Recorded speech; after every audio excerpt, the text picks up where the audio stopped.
bienvenue à l'émission Les Rendez-vous économiques, l'émission qui donne la parole aux entrepreneurs et aux porteurs de projets. Nous sommes aujourd'hui à l'Office Coffee à Saint-Nazaire et l'émission se déroule sur le thème « La qualité des services, où se situe votre curseur ?» Et pour en discuter aujourd'hui, j'ai invité Magali Breuil-Barclay de chez MBBcom. Bonjour Magali. Bonjour Philippe. Moi je fais du conseil en communication et du graphisme et je suis surtout sur l'activité sport et loisirs. Voilà, parce que je jouais au tennis, j'ai travaillé pour la Fédération française de tennis, donc tout naturellement, j'ai recentré il y a quelque temps mon activité sur tout ce qui était sport et loisirs. D'accord, tu es une ancienne joueuse de tennis, c'est ça? Joueuse de tennis de seconde série. Pour toi, la qualité des services, on est en plein dedans, puisque tu es dans la communication. Où se situe ton curseur? Comment tu évalues ta qualité de service? Alors écoute, Philippe, moi mon activité est sur 3 domaines. Donc je fais tout ce qui est identité visuelle pour les entreprises. J'ai eu la chance de travailler pour toi notamment, oui. En tant que carte de visite et plaquettes. Donc sur cette partie-là, effectivement, c'est beaucoup d'échanges après coup avec le client pour savoir s'il a été satisfait. Donc à chaque fois, je demande lorsqu'il y a des livraisons, notamment de cartes de visite, de plaquettes, est-ce que ça correspond bien au BAT, bon à tirer, est-ce que vous êtes satisfait? Donc ça se fait plutôt à l'oral ou par email.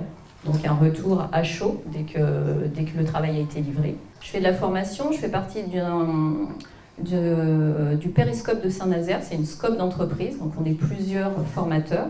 Et moi je fais 3 formations sur la prise de parole en public, sur tout ce qui est page Facebook Pro, animer votre page Facebook Pro, et créer vos visuels pro vous-même pour le web. Donc je communique dessus en ce moment, donc ces 3 formations-là. Pour tout ce qui est formation, c'est plutôt des questionnaires. Donc déjà un questionnaire au tout début pour savoir quel est le niveau de la personne qu'on va former. Donc c'est important parce que du coup, à partir du niveau qu'a la personne à l'initiale au début de la formation, à la fin de la formation, on refait un questionnaire et on voit du coup l'évolution.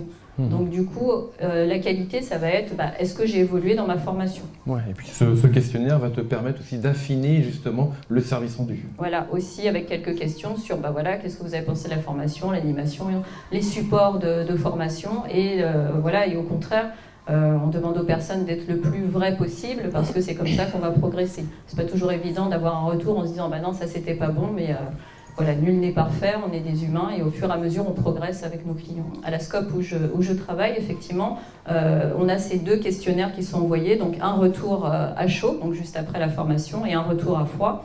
Donc l'important avec le retour à froid, c'est de se dire, par exemple, Facebook page pro.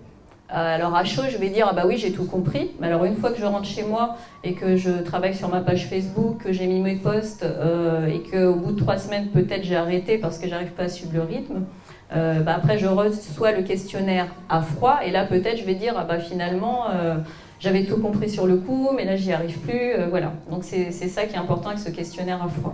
D'accord. Et toi, tu proposes un SAV pour que tu gardes contact avec ton client? Oui, alors ce que j'ai fait sur mes supports, effectivement, c'est de mettre... alors, pour Facebook Page Pro, c'est un appel du client 15 jours après, justement, pour savoir ce qu'il a mis en place et pour qu'il pose ses questions un petit peu plus à froid. Et après, coordonner. Et ce qui n'est pas encore mis en place, mais ce que je veux faire, c'est des tutos. Parce que je vous avouerai qu'effectivement, le mieux, c'est que les personnes puissent aussi répondre à leurs questions par eux-mêmes. Donc, ce que j'envisage de faire par la suite, c'est des tutos vidéo où les gens puissent aller. C'est-à-dire que plus les clients vont me renvoyer des questions, plus je pourrai les mettre sur un tuto. Et j'imagine que souvent, on a les mêmes questions. Donc, ils auront leurs réponses dans les tutos. Mais ça, c'est de l'évolution future. C'est pas encore fait. Oui, tout à fait. Mais c'est intéressant. C'est un outil pour mesurer la qualité des services rendus. Voilà, mon but, c'est vraiment de faire du bon travail. Mais encore une fois, le pépin est une pépite. Et moi, ça m'est arrivé il n'y a pas très longtemps, notamment quelque chose qui ne s'était pas très très bien passé, mais notamment parce qu'il y avait un cahier des charges aussi à revoir. Donc de comprendre où est le problème, avant de se dire oui, c'est un tel, où est le problème pour progresser. Pour pouvoir avancer. On est tous là-dessus. Des erreurs, on en fait tous. Ce qui est important, c'est de se remettre en question et d'avancer. Aujourd'hui, comment est-ce qu'on pourrait te recommander? Alors, on pourrait me recommander en me disant, écoute, je connais des structures sportives et loisirs, alors soit des académies sportives, soit des clubs, qui vont faire appel à mes services, c'est plutôt des clubs, vous voyez, assez constitués, qui ont quand même beaucoup d'adhérents et qui font peut-être du sport en compétition, ou bien des coachs individuels, ou bien des structures de sport, toutes les structures loisirs qui ont besoin de communication. Parce que du coup, ça va être identité visuelle, ça va être formation, et je ne t'ai pas parlé du troisième pôle, qui est l'accompagnement au développement, ce que je faisais avant à la Fédération française de tennis. J'en parle juste en teaser comme ça, parce que pareil, c'est en développement, mais c'est d'accompagner ces structures sur tout leur développement, c'est-à-dire faire un point sur mes forces, mes faiblesses, ma communication, ce que j'ai comme structure, et là où je veux aller, dans toute cette partie-là. C'est bien noté. Merci beaucoup Magali. Merci à toi.